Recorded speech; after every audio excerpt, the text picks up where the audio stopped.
You're listening to Real Food Mental Health with Cody Cox. Today's episode is a very special episode for Podcasthon, which is a worldwide event in which podcasts dedicate an episode to a charity of their choice. This episode is dedicated to the Weston A. Foundation. If you've been listening to my show for a while, you've probably heard me mention the foundation here and there. But today's guest is none other than a co-founder and the current president of the Weston A. Foundation, Sally Fallon Morell. That's right, folks. I put some cheesy sound effects in there because I was so excited to talk to Sally. So today's episode is about real food and mental health, the overarching theme of my entire show. Sally represents an organization that teaches from ancestral wisdom, which essentially means today's episode is not going to discuss at all about functional nutrition type things such as lab work or supplements or other commercial products. Instead, the episode will be entirely focused on what real food you can be eating to nourish your brain and support overall mental health. One more quick thing about Sally is she is the author of Nourishing Traditions, the cookbook that challenges politically correct nutrition and the diet dictocrats. If you don't already own this book, I highly recommend it. You can get it on Amazon. I'll put a link in the show notes.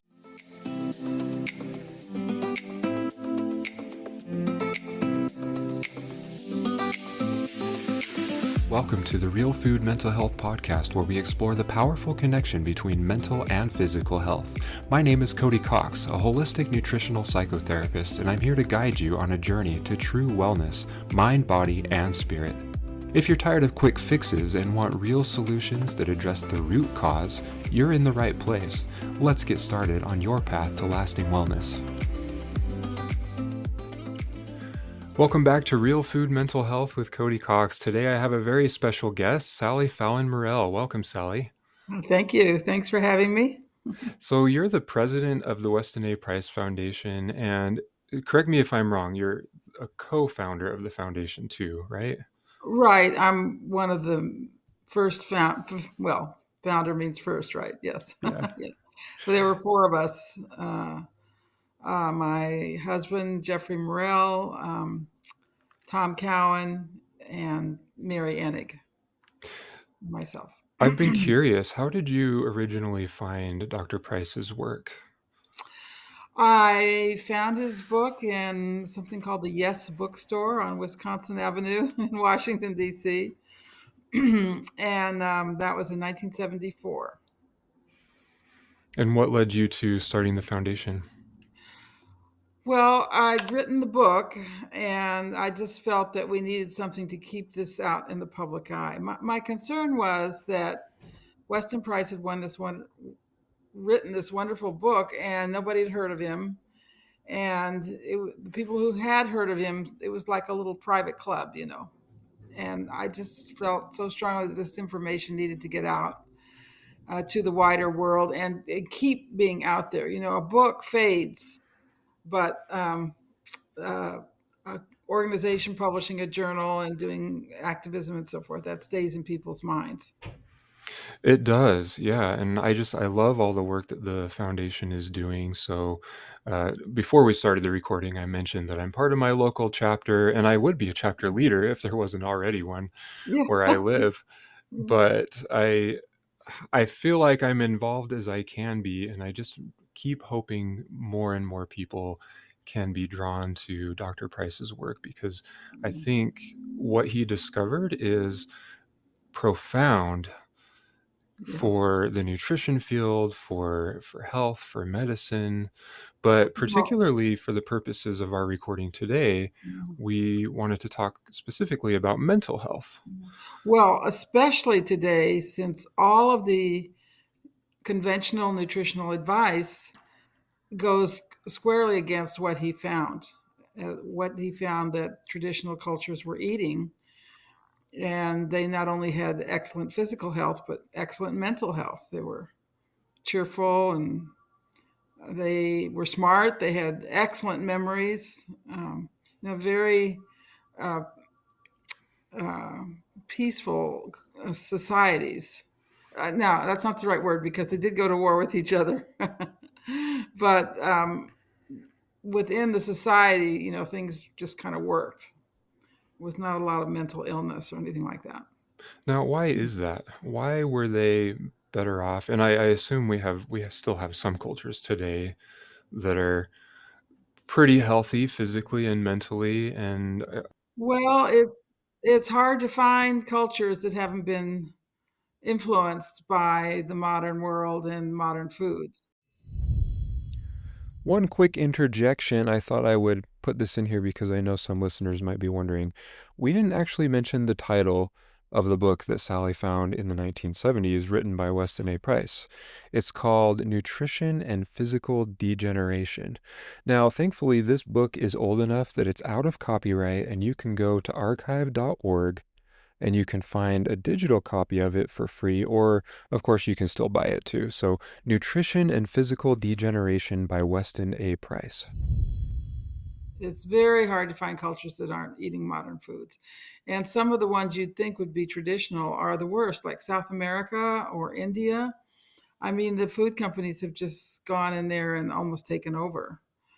So, where you expect to find this, you don't. But just to summarize, because maybe some of your listeners haven't heard of Weston Price, these diets were very high in vitamins and minerals, and very high in minerals, 4 times higher than the American diet of his day. But they were especially high in fat soluble vitamins A, D, and K, 10 times higher than the American diet of his day. And so, where do you get these foods, these vitamins? You get them in all the foods we're being told not to eat: butter, egg yolks, the fat on the chicken, which we're told to cut off and throw away, meat fats, organ meats like liver. And it really is important to eat liver, however you can. I know it's hard for some people, but once a week, liver and shellfish is another wonderful source of these fat soluble vitamins. So, here where I live in Southern Maryland, if you're eating sort of eating uh, the local diet, that would be lots of oysters, crab, and people here eat scrapple, which is made with the scraps of butchering the pig. And you can buy it in any store. Hmm. The old timers all eat it, and it's got liver in it. So they're having this for breakfast every morning. And today it's young people, they don't want to have anything to do with liver. So I like to use it's a product called Pluck. Yeah, I know it's a It's like a it's powder, like a seasoning that season. they make from grass-fed organs. Yeah. So I like using that because I can sprinkle it on anything. And of course, eating pure liver is going to be the best, Yeah. but you don't often see it in grocery stores. Well, you do. It's usually in the frozen section. But you can get chicken livers usually everywhere. But what we really like for people to do is buy directly from a farm.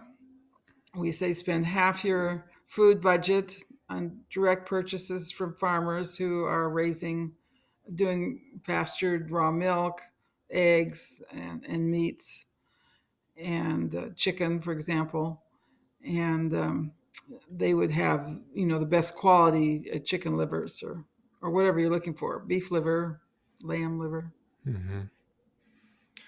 So, in your opinion, at least nutritionally speaking, what is one of the most important things to contribute to a person's mental health, Okay. mental well-being? It is absolutely animal fats. And I'll tell you, there's one basic reason. Well, there's many reasons, but animal fats are our only source of something called arachidonic acid. And as you know, we have an endocannabinoid system in our bodies that makes basically marijuana in our bodies, and we have receptors for these substances. And we also clear them very easily when they're endogenous, when they're natural, your body's making them. And these are our natural feel good chemicals. I like to say a well nourished brain, the person always feels high. You feel good. You feel happy. You're motivated, but you're relaxed. Mm-hmm. And that comes from these natural endocannabinoids. And we make them out of arachidonic acid. And the only place to get arachidonic acid is animal fats. And what we have today is a culture that thinks animal fats are bad, that doesn't eat butter, that doesn't avoids eggs, and they're miserable. They feel terrible, naturally terrible, because they're not making the natural endocannabinoids. And so then they go out and look for something that's going to make them feel better. And the first thing they find is sugar. Mm-hmm. And sugar raises dopamine levels. It gives you a kind of fake high, temporary. And then if the sugars doesn't work, or if the sugar doesn't agree with them, then they go to other things, usually marijuana or opioids or something like that. But we have a culture that feels rotten. They're not happy. They're not motivated. And all of this, I'm convinced, is because people are avoiding animal fats. And there's other things in animal fats. One is vitamin A. We need vitamin A to make all our adrenal hormones that help us feel good. And cholesterol. I mean, we can make cholesterol, but we probably need more than we can make. And we make these hormones out of cholesterol with the help of vitamin A. Thyroid hormones also contribute to mental health, as you know, and we can't make thyroid hormones without vitamin A. And vitamin A is in animal fats. That's the only place you can get it. And don't think you can get vitamin A from oranges or melon. That those are carotenes, and they can be converted into vitamin A, but humans don't do that very well. We should leave that to the animals.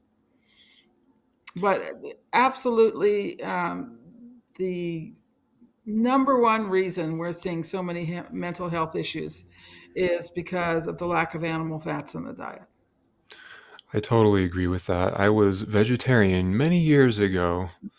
I ate a Once lot of, it hits the dust, right? yeah, I mean, I ate a lot of grains, a lot of Oh, vegetable oils, or what healthy we now things. call Yeah. seed oils. Um, Very rarely did I eat butter. I did have dairy, so that was my animal fat, but it was very, very little. And Mhm. then fast forward a few years, I did some more research on nutrition and I started eating a lot of grass-fed butter, that Kerrygold brand Yes, particularly, yes. and I Mhm. couldn't get enough of it, and I can't tell you how much better I felt just from eating the butter. Now, at that point, I had stopped being a vegetarian, and I had started eating some grass-fed beef as well. Mhm. So I was starting to incorporate more animal foods into my diet. My energy was better, my mood was better, my Yeah. sleep was better, and none of us is perfect, so I still feel like I have a ways to go, but I am so much better than I was way back then when I was doing that vegetarian diet. And of course, the beef is our best source of zinc. And zinc is essential for mental health, for many, many processes that take place in the brain. It protects the brain cells. I mean, it's just essential. In fact, I knew a guy who had it's like a familial zinc deficiency, and he had to eat beef at every meal or he would go crazy. He didn't go crazy because he knew the solution, but he had to have his beef. And that's one of the good things about the American diet. Even people who are still eating junk food are eating beef. And so we do get the zinc that we need. Despite the fact that they say red meat is bad for us. Yeah. Anything that's good for us, they tell us is bad for us. So red meat, raw milk, butter, eggs. If it's good for you, they're going to tell you it's bad for you. I mean, how else are they going to get their patients and their addicts unless you're starving your brain? And you starve your brain by listening to what they say. And I can't help but think, too, Sally, when they say that red meat is bad for us, they point to all of this research and say, this is why, this is why, this is why. But I can't help but think when they have these research articles, they're really just studying the lowest quality meat they can find, the cheapest. Well, but also there's a lot of contradictory studies. Yeah. There's studies that show that people eating the cheapest meat are are healthier. It certainly doesn't make any difference as far as heart disease is concerned. So you would recommend, even if somebody can't get a pasture raised quarter beef and stick that in their freezer, that they Yeah. still go to the Don't grocery store, don't buy your. be don't let better be the enemy of good, right? Yeah. Uh, do the best you can, the best quality you can. But just like this egg shortage we've had, and of course, this means that more children are going to be eating breakfast cereal, which is really bad for you.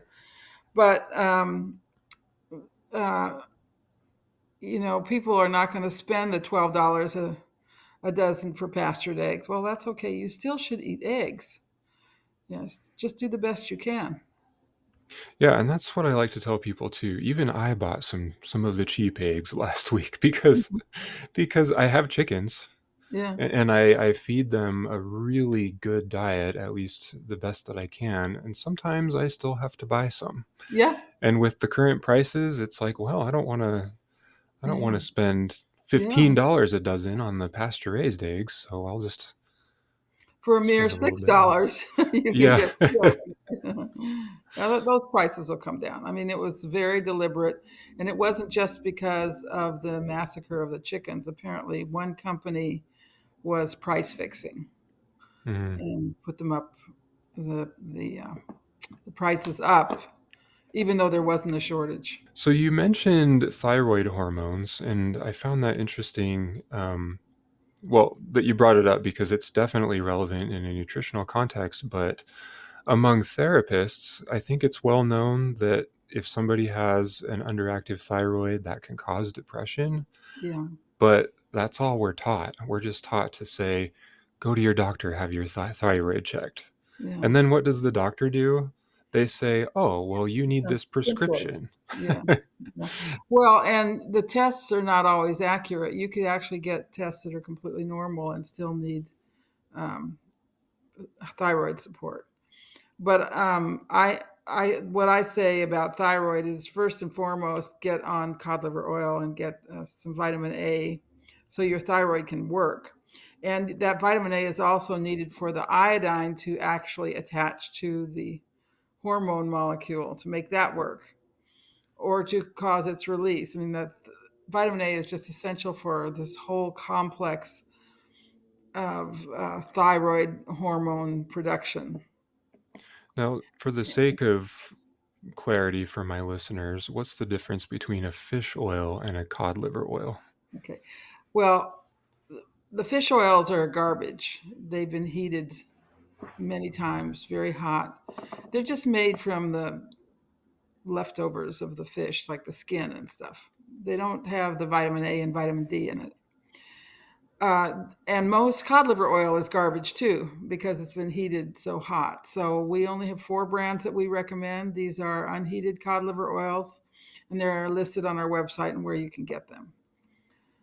But this is what we recommend. You don't need much. A couple of capsules, maybe four capsules a day, or a teaspoon at the most. And because it's balanced with vitamin D, these two work in synergy. And in this recent measles outbreak, they were talking about 200,000 units of vitamin A, which is truly a toxic dose of anything, any Mhm. vitamin. And all you need is a teaspoon of cod liver oil for vitamin A to work its magic. And would you say that's the same for adults and children, or would you recommend less for children? Well, if they've got the measles, I'd recommend a teaspoon, but they can do Yeah. with half a teaspoon. Um, yeah. Yeah, because the Weston A. Price Foundation, the way I understand it is you view it more as a food rather than a supplement. Yeah, cod liver oil is a food, just like the pluck is a food. It's Yeah. made from an organ, from organ meat. Now, what about anxiety particularly? Where does that come from if you were to. Well, you mentioned thyroid, low thyroid function, um, lack of arachidonic acid to make endocannabinoids can make you very anxious. Low blood sugar, and this is something that's so often ignored. One of the things that the animal fats do for you is they keep your blood sugar stable. You can go longer between meals without the blood sugar dropping, and then when the blood sugar drops, you feel anxious. Low blood sugar is just bad. a lot of bad things happen, including more accidents, Hmm. um, more kind of losing it, more anxiety, more depression when your blood sugar's low. And the first thing you do for a person when they're in a funk and they're feeling depressed, even suicidal, is you make them a breakfast of bacon and eggs and toast with lots and lots of butter on it, and that will perk them up. It'll make them feel normal again, and that's the way we should be eating all the time. What causes a person's blood sugar to be low? Well, so the blood sugar is regulated by the pancreas and the adrenal glands, and when you eat sugar, you get a big spike that sends your blood sugar up.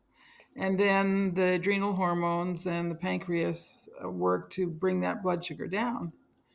But sometimes it can overshoot and make your blood sugar too low. And that I suffered from hypoglycemia all my life, so I know what I need to do to make sure my blood sugar doesn't drop too low. Hmm. But and then if you eat fats with your meal, that will prevent that from happening.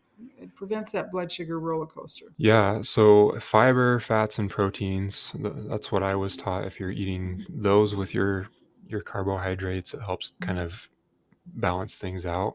Fiber's not for everybody. Some people can digest fiber, but not everybody. Yeah, and I'm hearing a lot of research, and maybe it's just the social circles that I'm in, but there's a lot of research out there now that shows that carbohydrates are really non-essential in our diets, where some people are saying, No, I wouldn't say that. No, you need carbs. Your thyroid cannot function without carbs. I'm not saying you need a lot, but you need some. so how much would you say? Well, Chris Master John says 50 grams a day, so that's a small potato or a slice of bread. Um, I probably eat 100 grams a day. So 100 grams of carbs, you want 10 to 20% of your calories is protein, and then the rest would be fats. So still essentially a low carb diet, it sounds like, Yeah, is it's definitely optimal. compared to the American Yeah, diet, for sure. yeah. Um, and would you say that, I know you kind of mentioned depression. Do they kind of, depression and anxiety, do they kind of stem from the same physiological, nutritional issues, or do they have some Well, differences? everybody's different, of course. One Yeah. person will get depressed when their blood sugar goes too low. One person will get anxious. Um, Definitely, your calm goes away. When your blood sugar is low, your hands tend to shake. You perspire more. It's kind of like a toxic shock when your blood pressure goes too low. Not blood pressure, excuse me, blood sugar. Blood Yeah. sugar. Yeah, and for like you were saying, it manifests in different ways for different people. It could manifest as chronic fatigue, irritability, Yes, yes, yes. difficulty concentrating, and Weight actually, gain because you're always eating to keep your blood sugar up. You're always hungry. yeah, never satiated. Yes. And I often think about like Thanksgiving dinner. We tend to overeat, Hmm. but it ends up being a high carb meal for most people. Hmm. And so you feel full, but not satiated. And so Yes. there is a difference. You want to feel satiated Yeah. rather than the full. Well, and that's what the fats do for you. What's one thing that you think people could start today? If they're eating a standard American diet, they're trying to eat healthy, or at least according to what they think is healthy, and maybe this traditional wisdom, traditional diets are totally new to them. What would be the first thing you would Well, recommend? the first thing I would say is eat butter. Get rid of all the spreads, all the margarines, all the seed oils, and eat butter. And now there are people who have a kind of almost a no-fat diet because they know the seed oils and the margarines and spreads are bad. And maybe they're just using olive oil. Well, olive oil is okay in small amounts, but it's not going to satisfy the nutritional requirements that you have. So I would just learn to forgive yourself for eating butter. You don't need to feel guilty. I mean, I had a lot of people tell me they had to get over their sense of guilt for eating butter. And that sense of guilt has been carefully inculcated into you so that you would eat the substitutes. But get over your sense of guilt. You're worthy. You deserve it. Butter is the fat in nature for the growth and development of all mammals. There can't be anything wrong with it. It's got things in it that you can't get anywhere else. It's got butyric acid. That's the only source of butyric acid, which is, by the way, very important for thyroid function. Um, so that would be my first thing. Just put butter on everything. And, Yeah. if you're eating a stick of butter a day, that's okay. Should be grass-fed butter, and there's several brands now available. So that's what I'd recommend first, absolutely first. And then the second thing is try to only eat at meal times. So, Americans snack all day long and go to the vending machine. They get these drinks and beverages which are loaded with sugar and MSG and all kinds of horrible things. So try to just eat 3 meals a day and nothing in between meals, And that should be easier as you're following a lower carb diet. and a higher fat diet. Yeah. Yeah, so your blood sugar stays pretty even between meals. Right. And then I would say read labels. Uh, there should only be one thing on that label: butter, potato, meat, right? Um, Beef, eggs, and you put those things together however you want, but start with things that don't have ingredients in them, just the one thing. It's fascinating how many other ingredients are in these foods that generally would be healthy. So, for example, sour cream, it's Yeah. full of additives. And And for a while, I just didn't eat sour cream because I was like, I can't find a good brand that has minimal sour cream ingredients. is wonderful. It makes your food taste so good. And just a couple months ago, I figured out how simple it is just to make my own sour It cream. is. It So is. that's what I do now. It's so easy. Yeah, it is. The other thing you can get is creme fraiche, which is the French sour cream, and that has no additives in it. And that's Okay. forget who makes that. It's just one company that makes it. So it seems like the theme of our recording today is about healthy fats. Now, I actually wouldn't mind getting into the controversial things about as far as the seed oils, where did they come from, how long have we had them? You did mention that's basically the alternative to butter, and so they've been telling us for a long time, decades, that butter is so bad for us so that we will go and buy the alternatives. So how long have we had these seed oils or vegetable oils? Yeah. So the seed oils started to come in about 1890 with the invention of the stainless steel roller press. Before that, you could only get oils out of certain very oily seeds like sesame seeds or rapeseed, and they were extracted with a little stone press that went around and pressed the seeds, and you use them immediately. Otherwise, they'd go rancid. But to get oil out of corn or soy or cottonseed, you need a stainless steel press.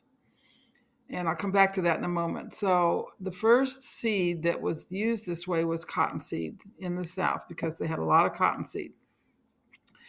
And cottonseed not only goes rancid right away when you remove the oil, but it actually has a toxin in it called glossopol.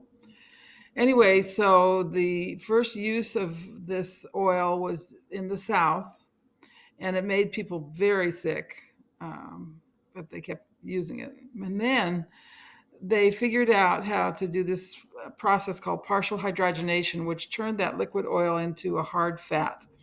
And Procter and Gamble had the patent on this process, and they used the hard fat to make candles. Okay. Then you had electricity come in, and they had a lot of this stuff, this garbage left over. So what they do with it? They said, well, we'll just feed this to people. And so that's when shortening came in, Crisco, which means crystallized cottonseed oil. And that came in 1912. And they shamelessly pushed this Crisco as a better than butter or lard. And they published a cookbook which said that the women who used Crisco and not lard were more modern. Their houses smelled better. They were cleaner. They were more scientific. And their children would grow up with better characters than the children who were given these dirty animal fats. And yes, they might have what they call better characters because they certainly weren't going to be as interested in sex because you can't make sex hormones with the ingredients in margarine. Anyway, they very early on got the idea that we're going to promote this as being healthy, good for your what the disease du jour, and the disease du jour in those days was heart disease. Was starting to get very prevalent, and so they kind of seconded some heart doctors and had them testify for these oils and for the margarines. And how they did that by demonizing their competition. And the competition, what was different about the competition? Well, it had cholesterol. All animal fats have cholesterol. So they said, well, we'll say how terrible cholesterol is. They had no evidence whatsoever that cholesterol was bad, but they just started to say this. And it's the power of advertising. And we are all victims of that too, unfortunately. You know, in 1900, Americans ate 19 pounds. Let's see, yeah, 19 pounds of butter per person per year, and heart disease was non-existent or very, was very low. And now we eat 4 pounds per person per year, and heart disease is 50% of the population. So it can't be butter. I mean, we don't know all the reasons for the heart disease, but we know it's not butter because they've been going in the opposite direction. We've seen something similar happening with autism, as we see instances of autism just exponentially on the rise in the last few decades, where before, and some people would say, oh, well, it's because we didn't have that diagnosis, but I think it actually is on the rise. Listen, when I was in grade school, and that was back in the 1950s, there wasn't autism. We didn't have kids in our class with autism. We had a couple of children who were a little bit strange, but we didn't have autism. They could learn and talk and look at you, and they weren't autistic.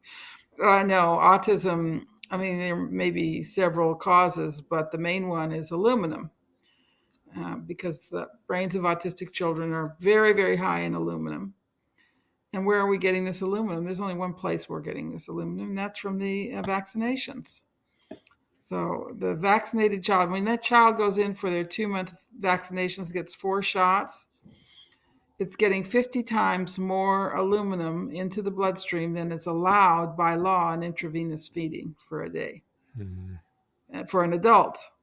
And this is a 2-month-old baby. It's very obvious what's causing autism in this country. And we even have a control group. We have the Amish who don't get autism.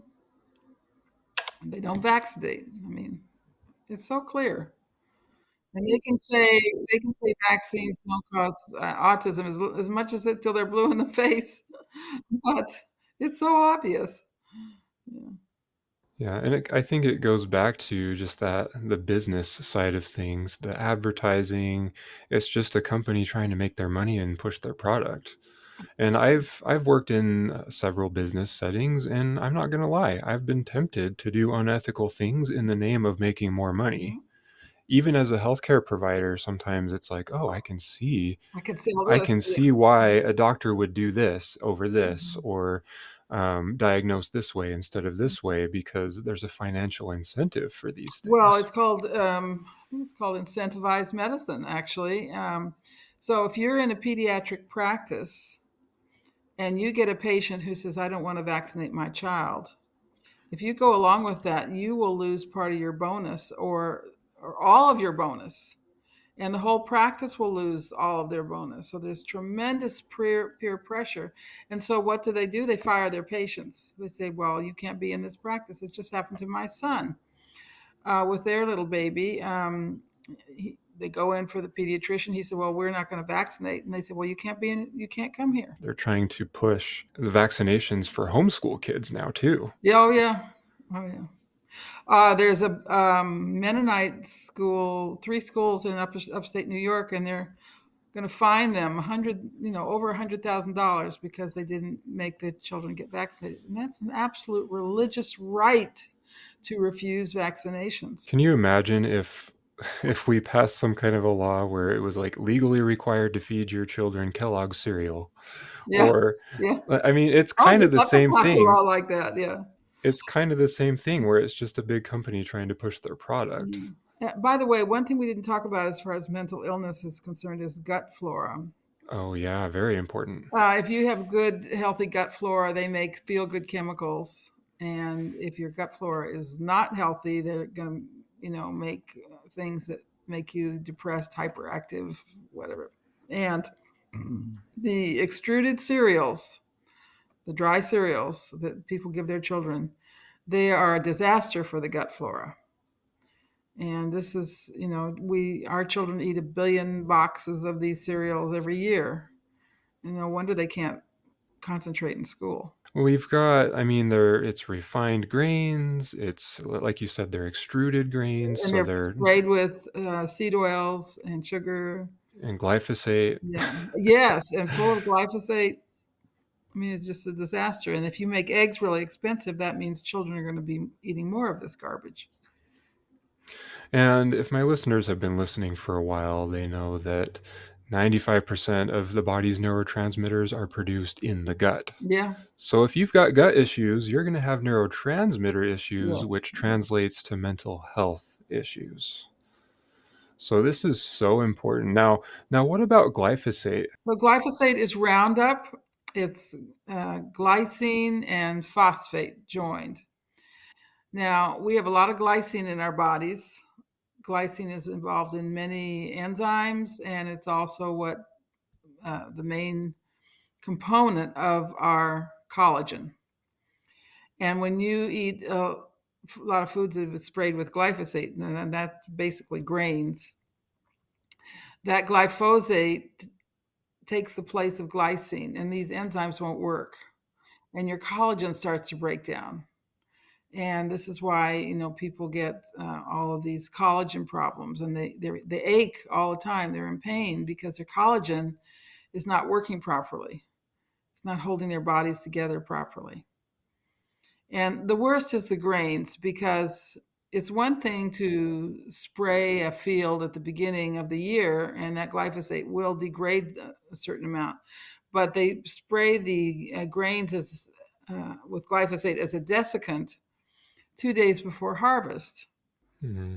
so they don't have to dry the grains with natural gas or whatever. And so you get the full brunt of that glyphosate So it's soaking into the soil and it's sprayed directly on to onto the the plants. seeds. Yes, yes.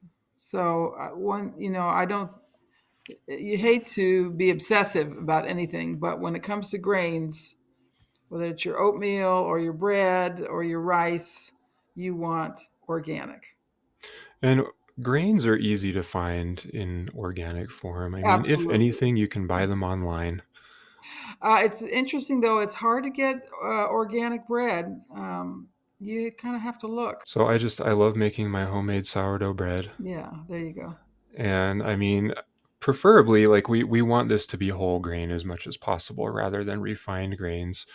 But I mean, if anything, at least make sure that it's organic. Organic and sourdough. There's one organic sourdough sandwich bread that's at Whole Foods. I mean, I'm just thinking of children who want a sandwich for lunch, and you make your children's lunches. You do not let them eat cafeteria food.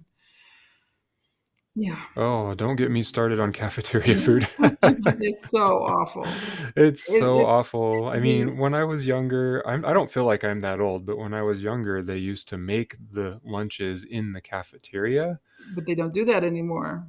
Now they come from a factory from Yeah, somewhere. all wrapped in plastic. Yeah. Yeah.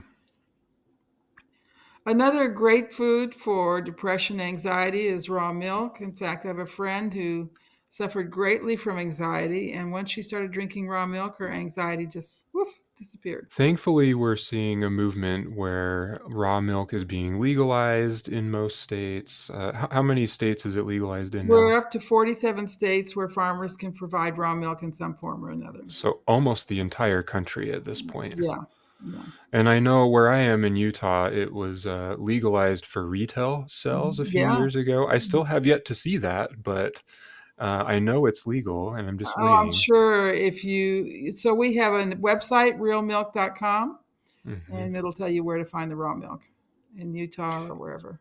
I just buy directly from my farmer for Yeah. now. That Mhm. works. That's good. It's the best thing to do. It really is. I mean, raw milk tastes so much better, and I feel like it lasts longer too. It's got a It longer does. shelf If life. you put it in the back of your fridge and don't open it, it'll last for 2 weeks. It should do. And the farmer that I buy my milk from, he also happens to be a therapist, Oh, yeah. interestingly enough.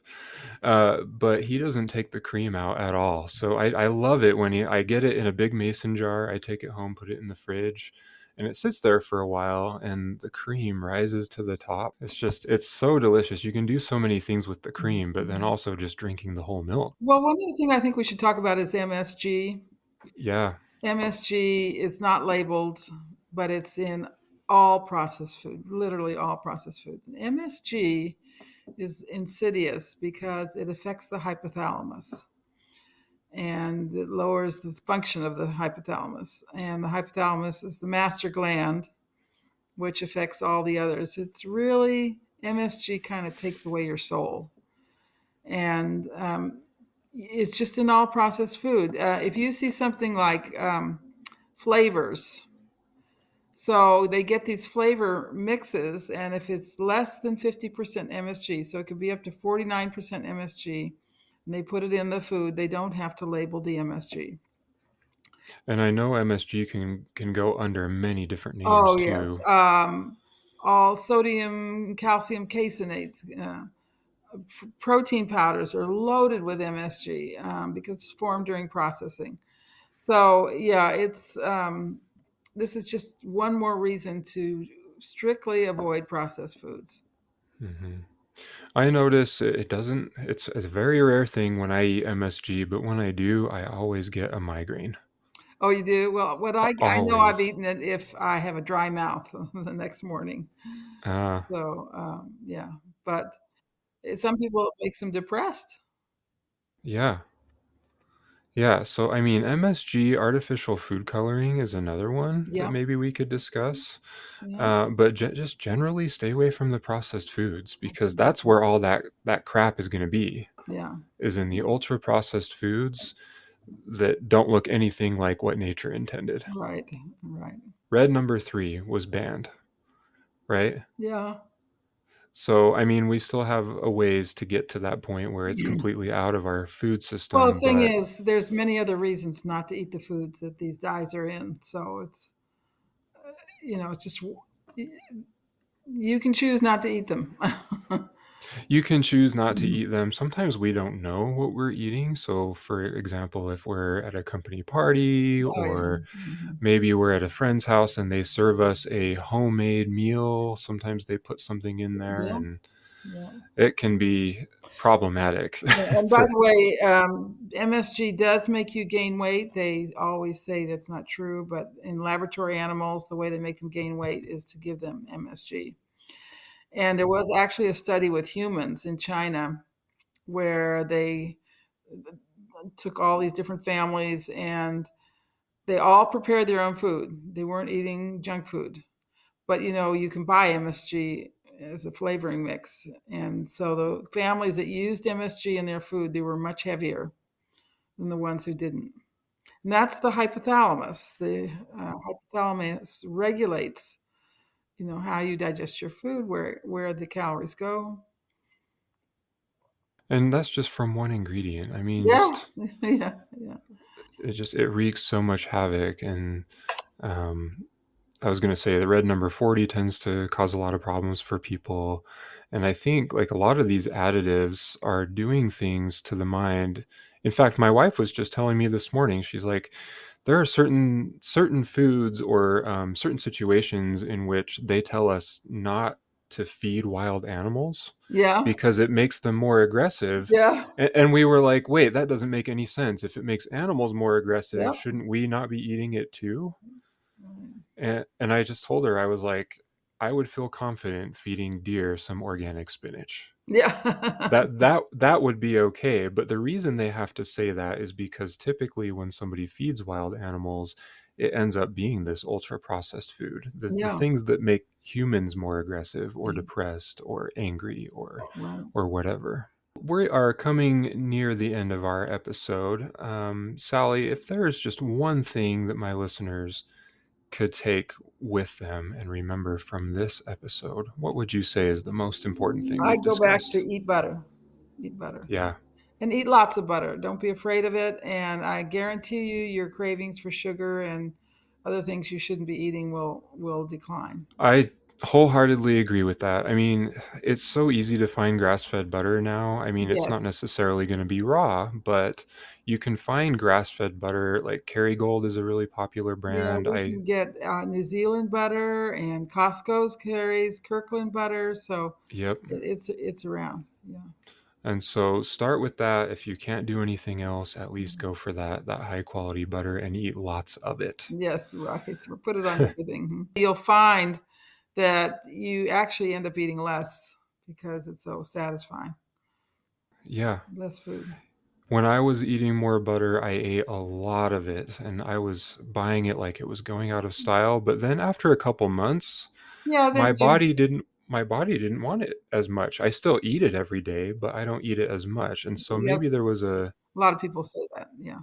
maybe there was a fat deficiency or Yes. nutrient deficiency, and I had to replenish that before I could back off from that.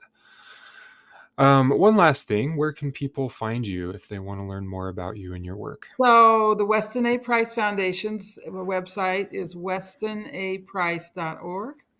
And that's Weston. That's his name. It's a huge website, and you can pretty much find anything you want there. We have a website tour on the right-hand nav bar. This is also the place where you can find our local chapters who help you find the local food. And kind of a lot of them have meetings that are very, very popular. We are having a membership campaign right now and would love to have you as a member. Memberships are $40, been the same since 2000. And that's for the whole year. And that's for the whole year. And you get 4 journals and a lot of really interesting materials with your memberships. And my own website is nourishingtraditions.com, nourishingtraditions.com. I do write a blog, but I have to admit I haven't been doing blogs lately. I'm working on some other things, but there's a lot of interesting material at nourishingtraditions.com, including an interesting article on measles and vitamin A. Great. Thank you so much for being here, Sally. I've Thank really enjoyed you. our conversation. Thanks for having me. If you want an affordable way to get started eating whole foods and potentially transitioning to the traditional or ancestral foods that we've been talking about in this episode, check out my group nutrition program called Restart. Go to beavercreekwellness.com/restart for more information. If you enjoyed this episode, make sure you leave a review. That really helps me out. And also subscribe to the show wherever you listen to your podcasts. Real Food Mental Health is intended for informational and entertainment purposes only. The information presented on this podcast is not intended to replace any medical advice, diagnosis, or treatment. While I am a healthcare provider, I am not your provider. Always seek the advice of an appropriate healthcare practitioner with any personal questions you may have regarding a medical condition. Never disregard professional medical advice or delay in seeking it because of something you have heard on this podcast. Reliance on information provided by this podcast is at your own risk.